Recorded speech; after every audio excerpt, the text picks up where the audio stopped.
Alam mo ba na may legal na paraan para lumaki ang magiging SSS pension mo kapag nagretiro ka na? Maraming Pilipino ang nagugulat na lang pagdating ng retirement. Maliit ang pension, kulang sa pambiling gamot, kulang sa pang-araw-araw na gastos. Pero ang totoo, may magagawa ka pa habang maaga. Sa ilalim ng Republic Act 11199 o ang Social Security Act of 2018, malinaw na sinasabi na ang magiging halaga ng pension mo ay nakadepende sa tatlong bagay.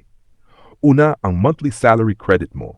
Ito ang basehan kung magkano ang hulog mo bawat buwan. Ikalawa, ang kabuuang bilang ng hulog mo sa buong panahon ng pagiging miyembro mo sa SSS. At ikatlo, na pinaka-importante sa lahat, ang huling 5 taon ng hulog mo bago ka magretiro. Ito ang sikreto na hindi alam ng karamihan. Kaya ang ginagawa ng iba na may kaalaman, pagdating ng edad na 55, nagiging voluntary member sila. Ibig sabihin, kahit wala ka ng employer, ikaw na mismo ang magbayad ng hulog mo. At may control ka kung magkano ang ihulog mo, basta pasok sa patakaran ng SSS. At dito pumapasok ang tamang estratehiya. Hindi mo pwedeng biglayin ang taas ng hulog mo. Bawal ang sobrang laki agad. Bawal ang daya. Bawal ang talon diretso sa pinakamataas. Ang tamang paraan ay dahan-dahan. Paunti-unti ang pagtaas. Ayon sa kaya ng bulsa mo.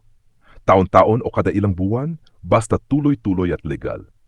Halimbawa, kung ngayon mababa pa ang hulog mo, maaari mo itong itaas ng unti-unti hanggang sa makaya mo bago ka mag-60. At dahil ang huling 5 taon ang basyehan ng SSS sa pagkukuwenta ng pensyon, kapag mas mataas ang hulog mo sa panahong iyon, mas malaki rin ang magiging pensyon mo habang buhay. Simple lang ang ibig sabihin nito. Kapag maliit ang hulog, maliit ang pensyon. Kapag malaki ang hulog, mas malaki ang pensyon. Hindi ito haka-haka, hindi ito sabi-sabi lamang.